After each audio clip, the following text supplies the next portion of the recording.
സഭയുടെ തലവനോടൊപ്പം ആയിരിക്കാൻ കഴിയുന്നത് ഒരു വിശ്വാസിയെ സംബന്ധിച്ച് ഏറ്റവും പ്രധാനപ്പെട്ടതാണ്. ഞാൻ ഈ കുഴിപ്പള്ളി അച്ഛനെ വിളിച്ച് പലതവണ പറയുമ്പോഴും ഇന്നത്തെ ദിവസം ഒരു ബുദ്ധിമുട്ടായി തീരും എന്നെ ഹൃദയത്തെ ഞാൻ ഉറപ്പിച്ചു. എൻ്റെ നിയോജക മണ്ഡലത്തിലെ തങ്കമണിയിൽ പോലീസ് സ്റ്റേഷൻ ഉദ്ഘാടനം ചെയ്യപ്പെടുകയാണ് 3:30 മണിക്ക്. അപ്പം അതിന് നിൽക്കണമെന്ന് മനസ്സ് പറയുന്നുണ്ടെങ്കിലും തങ്കമണിക്കാരെ എങ്ങനെയും പിന്നെയും ബോധ്യപ്പെടുത്താം. പക്ഷെ ഇങ്ങനെ ഒരു സാഹചര്യത്തിൽ ഞാൻ എങ്ങനെ ബോധ്യപ്പെടുത്താൻ പറ്റുമെന്നല്ല, എനിക്ക് എങ്ങനെ ലഭിക്കൂ എന്ന് എൻ്റെ മനസ്സ് വിചാരിച്ചു. ഞാൻ അതുകൊണ്ട് ഇവിടെ വന്ന് 7:30 ട്രെയിനിന് മടങ്ങി നാളെ ക്യാബിനറ്റുണ്ട്, അങ്ങ് പോവുകയും ചെയ്യണം. മാത്രമല്ല, കുന്നത്ത് സെമിനാരിയുടെ ചരിത്രമൊന്നും ഞാൻ പറയേണ്ടതായിട്ടില്ല. സീറോ മലബാർ സഭയുടെ വൈദിക പഠന കേന്ദ്രത്തിന് 25 വർഷം ജൂബിലി ആഘോഷിക്കുന്ന സന്ദർഭമാണിത്. ശ്രേഷ്ഠമായ ഒരു സമയം. വിശ്വാസ പരിശീലനത്തിലൂടെ മുന്നോട്ട് വരാൻ സഭ നമ്മെ പ്രേരിപ്പിക്കുന്നതിലെ പ്രധാനപ്പെട്ടത്, അതിലേറ്റവും ഉചിതമായത്, എൻ്റെ ഹൃദയത്തിനൊത്ത ഇടയന്മാരെ ഞാൻ നിങ്ങൾക്ക് നൽകും എന്ന് ജെറമ്യ പ്രവാചകനിലൂടെ ബോധ്യപ്പെടുത്തിയ ആ സാക്ഷ്യം കൃത്യതയോടുകൂടി പാലിച്ച് മുന്നേറുന്ന ഒരു വലിയ ആലയമാണ്, കലാലയമാണ് ഈ കുന്നത്ത് സെമിനാരി. അതുകൊണ്ട് തന്നെ ഇതിൻ്റെ പ്രസക്തി എത്ര വർദ്ധിച്ചിരിക്കുന്നു. സഭയുടെ പിതാക്കന്മാർക്ക് മലബാർ മേഖലയിൽ ഒരു സെമിനാരി ഉണ്ടാകണമെന്ന് ആഗ്രഹിക്കുകയും അതിനാവശ്യമായ നടപടികൾ സ്വീകരിക്കുകയും ചെയ്തു എന്നുള്ളത് കൊണ്ട് തന്നെ എത്രയോ ശ്രേഷ്ഠരായ വൈദികരെയാണ് വൈദിക പഠനം പൂർത്തീകരിച്ച് പ്രതിസന്ധികളിൽ തളരാതെ സഭയെ നയിക്കുവാൻ കഴിയുന്ന വിധം വിവിധ സ്ഥലങ്ങളിലേക്ക് അയക്കുവാനായിട്ട് സാധിക്കുന്നത്. കുടിയേറ്റത്തിൻ്റെ ചരിത്രവും അതാണല്ലോ ബോധ്യപ്പെടുത്തുന്നത്. 1928-29 കാലഘട്ടം മുതലുള്ള വടക്കൻ മോറിലേക്കുള്ള കുടിയേറ്റത്തിൽ ഏറ്റവും കൂടുതൽ കരുതലായി നമ്മൾ കാണുന്നത് കുടിയേറ്റത്തെക്കാൾ കാറ്റ് വീശുന്ന പോലെയുള്ള ആത്മവിശ്വാസത്തിൻ്റെ തീവ്രതയാണ് ഇവിടെ രൂപാന്തരപ്പെട്ടു വന്നത്. 1950 കൂടി അത് ശക്തമായി. 53 കാലഘട്ടത്തിൽ അതിരൂപതയുടെ രൂപീകരണവും പ്രവർത്തനവും വന്നപ്പോൾ അതിശക്തമായി. ആ കാലഘട്ടത്തിൽ കൂടിയെല്ലാം കടന്നു പോകുന്ന തീക്ഷ്ണതയിൽ വളർന്നതിൻ്റെ ഭാഗമായി ഇന്ന് ഒരു സെമിനാരി, മേയർ സെമിനാരി, അത് ഇന്ന് ഈ ഇരിട്ടിയുടെ മണ്ണിൽ കണ്ണൂരെ സുപ്രസിദ്ധമായിട്ടുള്ള ഈ മലയോര മേഖലയിൽ വൈദിക വിദ്യാർത്ഥികൾക്ക് പിറവി കൊടുക്കുന്നൊരു പുണ്യഗേഹമായി മാറുമ്പോൾ എത്രയോ നമുക്ക് സന്തോഷിക്കാൻ ഇട നൽകുന്നു എന്നുള്ളത് ഞാൻ ഈ തരുണത്തിൽ ഓർക്കുക. വള്ളാപ്പള്ളി പിതാവ് ഭാഗ്യസ്മരണീയനാവുന്നു. പാലായിൽ നിന്ന് ഒരുപക്ഷെ ഒരു കുടിയേറ്റത്തിൻ്റെ ചരിത്രത്തിലെ ഒരു വലിയ നേട്ടമാണ് പിതാവിൻ്റെ ചരിത്രം. ഈ പ്രദേശത്തേക്ക് വന്ന് വിശ്വാസ രൂപീകരണത്തിനും അതോടൊപ്പം ജനനന്മയ്ക്കും വലിയ പ്രാധാന്യം നൽകിയ അദ്ദേഹത്തിൻ്റെ പോരാട്ടം തളരാത്ത വീര്യമാണ് നമുക്ക് നൽകിയത്. അതെല്ലാം ഓർക്കുവാൻ നമുക്ക് അവസരം ലഭിക്കുന്നു. തുടർന്ന് വന്ന വലിയമറ്റം പിതാവും ഞണ്ടക്കാട്ട് പിതാവും ഇന്ന് ഇവിടെ സൂചിപ്പിക്കപ്പെട്ടതുപോലെ ഞാൻ ശ്രദ്ധിക്കുകയായിരുന്നു പാമ്പ്ലാനി പിതാവ് സംസാരിച്ചപ്പോൾ. ഈ അതിരൂപതയെ സമൂഹത്തിന് എത്ര കാഴ്ചപ്പാടിലൂടെ മുന്നോട്ട് നയിക്കുവാൻ അദ്ദേഹത്തിന് സാധിക്കുന്നു. ഒരു വിശ്വാസത്തിൻ്റെ കേന്ദ്രീകൃത ബിന്ദുവായി തലശ്ശേരി അതിരൂപത മാറുമ്പോൾ അതിൻ്റെ ഭാഗമായി തന്നെ വലിയ പിതാവ് സൂചിപ്പിച്ചതുപോലെ, തട്ടിൽ പിതാവ് സൂചിപ്പിച്ചതുപോലെ, ഒരു അമ്മയായി അമ്മയുടെ വിശുദ്ധിയോടുകൂടി മക്കളെ സൂക്ഷിക്കുന്ന ഒരു അതിരൂപതയുടെ നായകനായി ഇന്ന് പാമ്പ്ലാനി പിതാവ് ഇവിടെ നിൽക്കുന്നു. അത് കാണുമ്പോൾ നമുക്ക് സന്തോഷമാണ്. അതുകൊണ്ട് തന്നെ ഇതിൻ്റെ രൂപീകരണ കാലഘട്ടം മുതലുള്ള ചരിത്രങ്ങളിലേക്കൊന്നും പോകാൻ ആഗ്രഹിക്കാതെ തന്നെ ക്രൈസ്തവ വിശ്വാസത്തിൻ്റെ ഏറ്റവും വലിയ ആണിക്കല്ല് തീക്ഷ്ണമായ വിശ്വാസം തന്നെയാണെന്ന് ഏറ്റുപറയുന്നതിലും മടിക്കാണ്ടിക്കേണ്ടതില്ല. മാർത്തോമാ നസ്രാണികൾ എന്ന പേരിൽ തന്നെ അറിയപ്പെടുന്നവരായി വളർന്നു വരുന്ന ഒരു സമൂഹത്തിൻ്റെ മക്കളായി സമൂഹത്തിൽ നമുക്കതിൻ്റെതായ വലിയ പദ്ധതികളും പ്ലാനുകളും ഉണ്ട്. അപ്പോൾ ഇതിൻ്റെ പിതാവ് മലയാറ്റിലേക്കുള്ള യാത്രയെക്കുറിച്ച് സൂചിപ്പിച്ചപ്പോൾ എൻ്റെ ഹൃദയത്തിൽ അതാണ് ഇടം തട്ടിയത്. ഞാൻ ഓർക്കുന്നത് അതെൻ്റെ ജീവിതത്തിൻ്റെ ഏറ്റവും പ്രധാനപ്പെട്ട ഒന്ന് തന്നെയാണ്. ഇത്രയും വൈദികരുടെ മുമ്പിൽ, സിസ്റ്റേഴ്സിന് മുമ്പിൽ, അഭിമന്യ പിതാക്കന്മാരുടെ മുമ്പിൽ രണ്ട് സാക്ഷ്യം പറയാൻ ആഗ്രഹിക്കുക. അതെൻ്റെ MLA എന്ന പദവിക്കോ മന്ത്രി എന്ന പദവിക്കോ ഓട്ടം തട്ടുന്നതല്ലെന്ന് മാത്രമല്ല അതിനൊന്നും ബാധിക്കുന്നതുമല്ല. ഓരോരുത്തരും അവരവരുടെ വിശ്വാസത്തിൽ ജീവിക്കുന്നു, പ്രവർത്തിക്കുന്നു. ആ വിശ്വാസം പ്രചരിപ്പിക്കുവാനും ജീവിക്കുവാനുമുള്ള അവകാശ സ്വാതന്ത്ര്യവും നമുക്ക് നൽകിയിരിക്കുന്നത് നമ്മുടെ ഭരണഘടനയാണ്. ഭരണഘടന അധിഷ്ഠിതമായ ജീവിതത്തിൽ അത് മൂല്യബോധത്തോടുകൂടി കൈകാര്യം ചെയ്യുന്നതിലും പറയുന്നതിലും മടിക്കാതിരിക്കുന്നതാണ് ഈ രാജ്യത്തെ മതേതര കാഴ്ചപ്പാടിന് ഏറ്റവും ഉചിതമെന്ന ബോധ്യമാണ് എനിക്കുള്ളത്. നമ്മുടെ രാജ്യം ഒരു മതാധിഷ്ഠിത രാജ്യമല്ല. നമ്മുടെ രാജ്യം ഒരു മതേതര സങ്കല്പമുള്ള രാജ്യമാണ്. ജാതി മത വർഗവർണ്ണ വ്യത്യാസങ്ങളില്ലാതെ ഏകോദര സഹോദരന്മാരെ പോലെ ജീവിക്കാൻ തകുന്ന സുന്ദരമായ ഭരണഘടനയുടെ ആ യാഥാർത്ഥ്യബോധം ഉൾക്കൊള്ളുന്ന നമുക്ക് അത് പറയാൻ മടിക്കേണ്ടതായിട്ടില്ലെന്ന് ഞാൻ ഓർക്കുന്നു. ഞാൻ എൻ്റെ 15-ാം വയസ്സിൽ മലയാറ്റിലേക്കുള്ള യാത്ര ആരംഭിച്ചതാണ്.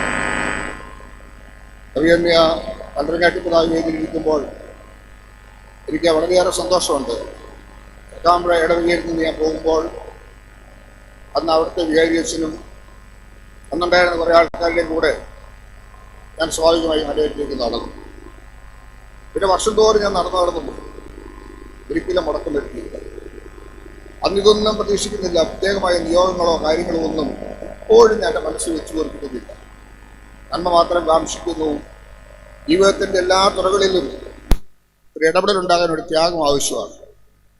ആ ത്യാഗത്തെ നമുക്ക് ഏത് വിധത്തിൽ രൂപപ്പെടുത്താൻ കഴിയുമെന്ന് ആലോചിച്ചപ്പോൾ വർഷത്തിലൊരിക്കലെങ്കിലും 10-80 കിലോമീറ്റർ ദൂരം തീക്ഷ്ണമായ വിശ്വാസത്തിൽ നോമ്പെടുത്ത് അവിടെ നടന്നാൽ അത് ജീവിത വിജയത്തിന് ഉതകും എന്ന് ഞാൻ ആത്മാർത്ഥമായിട്ട് വിശ്വസിച്ചു. അങ്ങനെ ഞാൻ മലയാറ്റിലേക്കുള്ള യാത്ര പുറപ്പെട്ടു. ഇതിനിടയിൽ 2 അനുഭവങ്ങൾ എനിക്കുണ്ടായി. ഒന്ന്, ഞാൻ മലയാറ്റിലേക്ക് പോകുന്ന ആ തടസ്സം ഉണ്ടാകുമോ എന്ന് ഞാൻ ഭയപ്പെട്ടു. ഒരിക്കൽ കൂത്താട്ടുകുളത്ത് നിന്ന് ഞാൻ ബസ്സിൽ തിരുവനന്തപുരത്തേക്ക് യാത്ര തിരിക്കുക. രാത്രി ഏതാണ്ട് 12:30 മണി സമയമായി. 2:30 മണിയോടടുത്ത് കൊട്ടാരക്കര കഴിഞ്ഞ് തട്ടത്തുമലയിൽ എത്തിയപ്പോൾ ആ വണ്ടി മറ്റൊരു ബസ്സുമായി കൂട്ടിയിടിക്കുന്നു. ഞാൻ ആ ബസ്സിൽ നിന്ന് തെറിച്ച് നടു റോഡിൽ വീണു. ഞാൻ ചാടി ഏറ്റു. എനിക്കൊന്നും പറ്റിയതായിട്ട് തോന്നിയില്ല. എന്നാൽ വാഹനങ്ങളിൽ ഭയങ്കര ഒച്ചപ്പാടും ബഹളവും നിലവിളിയും. MC റോഡായതുകൊണ്ട് വഴി പെട്ടെന്ന് ബ്ലോക്കായി. രാത്രിയിൽ ധാരാളം ആൾക്കാർ ഇരു ബസ്സുകളിൽ നിന്ന് പുറത്തിറങ്ങി വന്നു. എൻ്റെ വണ്ടി ഓടിച്ച ഡ്രൈവറെ ഡോറ് പൊളിച്ച് പുറത്തിറക്കുന്നു. ഒട്ടേറെ ആൾക്കാരെ ആശുപത്രിയിലേക്ക് കൊണ്ടുപോകുന്നു. അതിനെല്ലാം സാക്ഷ്യമായി അവരെ ഗോകുലം മെഡിക്കൽ കോളേജിൽ കൊണ്ടുപോകാൻ നേതൃത്വം കൊടുക്കാൻ എനിക്ക് കഴിഞ്ഞു. ഞാനിതെല്ലാം കഴിഞ്ഞ് MLA കോട്ടേഴ്സിലേക്ക് പോയി. തുടർന്ന് എൻ്റെ യാത്ര ഞാൻ ആരംഭിച്ചു. പ്രിയപ്പെട്ട വൈദിക ശ്രേഷ്ഠരെ, പിതാക്കന്മാരുടെ മുമ്പിൽ വെച്ച് ഞാൻ പറയട്ടെ, എൻ്റെ കാലിനോ കൈക്കൊരു മുറിവുണ്ടായില്ലെന്ന് മാത്രമല്ല, ശാരീരികമായ ഒരു ക്ഷതവും ഉണ്ടായില്ല. ഞാൻ മാത്രമാണ് ആ റോഡിലേക്ക് തെറിച്ചു വീണൊരു വ്യക്തി. അന്നേക്ക് 11-ാം പക്കം മലയാറ്റിലേക്ക് നടക്കേണ്ടി എന്നെ ദൈവം ഉള്ളം കൈയിൽ സംരക്ഷിച്ചു എന്ന് പറയാൻ ഞാൻ മടി കാണിക്കേണ്ടതില്ല എന്നാണ് ഞാൻ ഇപ്പോഴും വിചാരിക്കുന്നത്. അതെന്തിനാ പറയാൻ മടിക്കുന്നത്? അതുകൊണ്ട് ആരാണ് നമുക്കെതിരെ സംഭവിക്കുന്നത്? ഒരിക്കലും നിയമസഭാ തെരഞ്ഞെടുപ്പ് സമയം, ആ തെരഞ്ഞെടുപ്പ് നിങ്ങൾക്കറിയാം, വ്യാഴവും കഴിഞ്ഞ് വെള്ളിയും കഴിഞ്ഞ് ശനിയും കഴിഞ്ഞ് തിങ്കളാഴ്ച തെരഞ്ഞെടുപ്പ്. ഈ ഘട്ടത്തിലെങ്കിലും മലയാറ്റിലേക്കുള്ള യാത്ര നടക്കേണ്ടതുണ്ടോ എന്നോട് സഹപ്രവർത്തകരും ധാരാളം ആൾക്കാർ ചോദിച്ചു. എൻ്റെ കാലിൽ 2 നീരുണ്ടായിരുന്നു പ്രചരണ രംഗത്ത് നിന്ന്. ഞാൻ പറഞ്ഞു നടക്കണം. ഞാൻ നടന്നു ചെന്നപ്പോൾ അല്പം വൈകി. അടിവാരത്ത് ചെന്നപ്പോൾ തന്നെ നേരം വെളുത്തു. എങ്കിലും മല കയറി ഇറങ്ങി. ശനിയാഴ്ച ഞാൻ അവിടെ നിന്ന് വണ്ടിയെ കയറി തൊടുപുഴയിലെത്തി. എൻ്റെ കാലിൽ ഇങ്ങനെ വിരലുകൊണ്ട് കുത്തുമ്പോൾ നീരുള്ളതുകൊണ്ട് കുഴിയുമായിരുന്നു. ഞാൻ പറയട്ടെ, തൊടുപുഴ പോയി കുളിച്ച് എൻ്റെ കൂടെ എത്രയോ പേരെ ഒരുമിച്ച് നടന്നത്. ഞാൻ അറക്കുളം പഞ്ചായത്തിലേക്ക് പര്യടനത്തിന് പോകുമ്പോൾ എൻ്റെ കാലിൽ ഒരു തുള്ളി നീര് അല്പം പോലും ഇല്ലായിരുന്നു എന്നുള്ളത് എൻ്റെ വിശ്വാസത്തെ എനിക്ക് പറയാൻ മടിക്കേണ്ടതായിട്ടില്ല.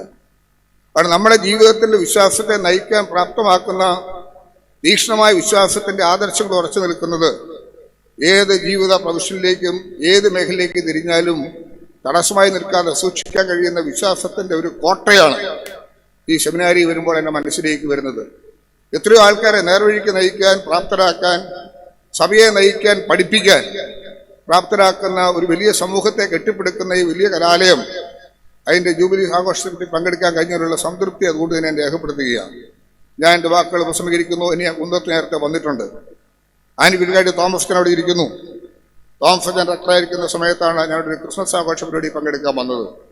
ഞാൻ ഇന്നും അതുപോലെ ഓർക്കുന്നു. രാത്രി വന്ന് ഭക്ഷണം കഴിച്ച് ഏറെ സമയം ചെലവഴിച്ചാണ് മടങ്ങിപ്പോകുന്നത്. ഇതെല്ലാം നമ്മുടെ ജീവിതത്തിൻ്റെ ഒരു വലിയ യാഥാർത്ഥ്യബോധത്തിലേക്ക് കുഞ്ഞാലിയച്ചൻ റെക്ടറായിരുന്നു പറഞ്ഞപ്പോൾ എനിക്ക് സന്തോഷം തോന്നി. ഞങ്ങളൊക്കെ പാലാ കോളേജിൽ പഠിച്ചു നടക്കുമ്പോൾ അരമനയിൽ ചെല്ലുമ്പോൾ കാണുന്ന വലിയ സന്തോഷമുള്ളൊരു മുഖമാണ് കുഞ്ഞാലിയച്ചൻ്റെ മുഖം. ഓടിയെത്താൻ കഴിയുന്ന ഒരു സന്ദർഭവും സാഹചര്യമൊക്കെ എൻ്റെ ഹൃദയത്തിൽ കൂടെ കടന്നു പോവുക. വള്ളപ്പള്ളി പിതാവിൻ്റെ ഓർമ്മയിൽ ഞാൻ 96-ലാണ് കാസർഗോഡ് നിന്ന് തിരുവനന്തപുരത്തേക്ക് ഒരു യാത്ര നടത്തി പോകുന്നത്. കാൽനടയായി പോന്നു. അഴിമതിക്കെതിരെ, മദ്യവിപത്തിനെതിരെ. തലശ്ശേരി വന്നപ്പോൾ വല്യപിതാവിനെ സ്വീകരിച്ചു, ചന്ദനമാലയിട്ട് സ്വീകരിച്ചു. ആ മാല വീട്ടിൽ ഞാൻ സൂക്ഷിച്ചു വെച്ചിട്ടുണ്ട്. അരമനയിൽ ഞങ്ങൾക്കെത്തി ഭക്ഷണം തന്നു. ഓരോ നേരത്തെ പിതാവ് വിളിച്ച് ബെഡ്റൂമിൽ കയറി ഇറങ്ങി വന്ന് 500 രൂപ എൻ്റെ അടുത്ത് തന്നു. തൈത്തോട്ടത്തിലത്തിന് എൻ്റെ കൂടെ വിട്ടു. തൈത്തോട്ടത്തിൽ അങ്ങനെ എന്നോട് കാണിച്ച സ്നേഹം ഞാൻ ഓർക്കുന്നു. കുണ്ടുകുളം പിതാവ് തൃശ്ശൂർ നടത്തിയ സ്വീകരണം ഞാൻ ഓർക്കുന്നു. മദ്യത്തിനെതിരെയും അഴിമതിക്കെതിരെയുമുള്ള പോരാട്ടത്തിൽ സഭ കാണിച്ച വലിയൊരു പ്ലാനും പദ്ധതിയും എത്രത്തോളം എന്നെ ഹൃദയത്തിൽ അനുഭവിച്ചറിയാൻ എനിക്ക് അവസരം കിട്ടി. ലഹരിക്കെതിരെയുള്ള പോരാട്ടം തുടരുകയാണല്ലോ. കക്ഷിയോ രാഷ്ട്രീയോ ജാതിയോ മതമോ ഇല്ലാതെ അതിനുള്ള പോരാട്ടം നമ്മൾ ഒരുമിച്ചാണ് മുന്നോട്ട് പോകുന്നത്. മുഖ്യമന്ത്രിയും പ്രതിപക്ഷ നേതാവും ഉൾപ്പെടെ ഒരുമിച്ചിരുന്നെടുത്ത തീരുമാനങ്ങളുണ്ട്. എന്താ, നമ്മുടെ സമൂഹത്തെ ഗ്രസിക്കുന്ന വലിയ വിപത്തിനെതിരെയുള്ള പോരാട്ടത്തിൽ അണികേറേണ്ട സമയം കഴിഞ്ഞു. ഒരു കുപ്പി കള്ളു കുടിക്കുന്നതൊന്നുമല്ല, പുക വലിക്കുന്നതൊന്നുമല്ല.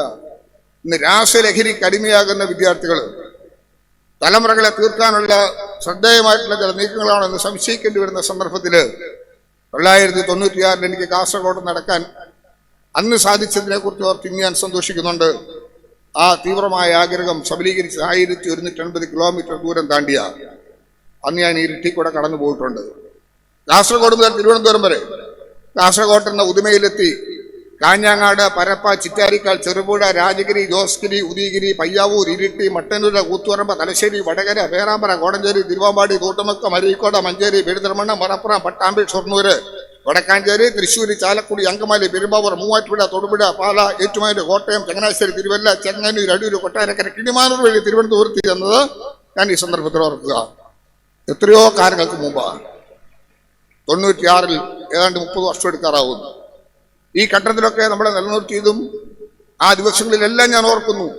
ഇവിടുത്തെ ഓരോ മലയോര മേഖലയിലും യാത്ര എന്ന് അവസാനിച്ചോ രാവിലെ 2 മണിക്കോ 3 മണിക്കോ കിടന്നാലും പുലർച്ചെ 8 മണിക്ക് പതാക ഏറുന്നതിന് മുമ്പ് ആ അടുത്തുള്ള പള്ളിയിൽ പോയി കുർബാന കണ്ടിട്ട് ഞാൻ പോയിട്ടുള്ളൂ. അതുകൊണ്ട് ആ വിശ്വാസമാണ് എന്നെ നയിക്കുന്നത്. ജീവിതത്തിൻ്റെ ഏത് തുറകളിലേക്ക് അങ്ങനെ പോയാലും രാഷ്ട്രീയ സാഹചര്യവും അതിനേക്കാൾ ഉപരിയായ ജീവിത മീമാംസയും നമ്മൾ ഉൾക്കൊള്ളുന്നെങ്കിൽ നമ്മുടെ സഭാ തലവന്മാരോടും സഭാപിതാക്കന്മാരോടും ചേർന്ന് നിന്ന് വിശ്വാസത്തെ സംരക്ഷിക്കുക, ആ സന്ദേശം കൊടുക്കുക. അതിനോടൊപ്പം രാഷ്ട്രീയ പ്രവർത്തനത്തിലും രാഷ്ട്രത്തെ സംബന്ധിച്ച പ്രവർത്തനങ്ങളിലും തീവ്രമായ ശ്രമങ്ങളും പരിശ്രമങ്ങളും നടത്തുക. അതിനുള്ള പരിശ്രമങ്ങളിലാണ് നമ്മൾ ഏർപ്പെട്ടിട്ടുള്ളതെന്ന് മാത്രം ഞാൻ ഓർമ്മപ്പെടുത്തിക്കൊണ്ട് എല്ലാവിധ സ്നേഹവും സന്തോഷവും ഒരിക്കൽ കൂടി പങ്കിട്ടുകൊണ്ട് ഇന്നിവിടെ വരാൻ കഴിഞ്ഞതിനുള്ള സംതൃപ്തി അറിയിച്ചുകൊണ്ട് അവയുടെ പിതാക്കന്മാരുടെ എൻ്റെ സ്നേഹപ്രസന്നമായ നന്ദി അറിയിച്ചുകൊണ്ട് എൻ്റെ വാക്കുകൾ ഉപസംഹരിക്കട്ടെ. നന്ദി, നമസ്കാരം.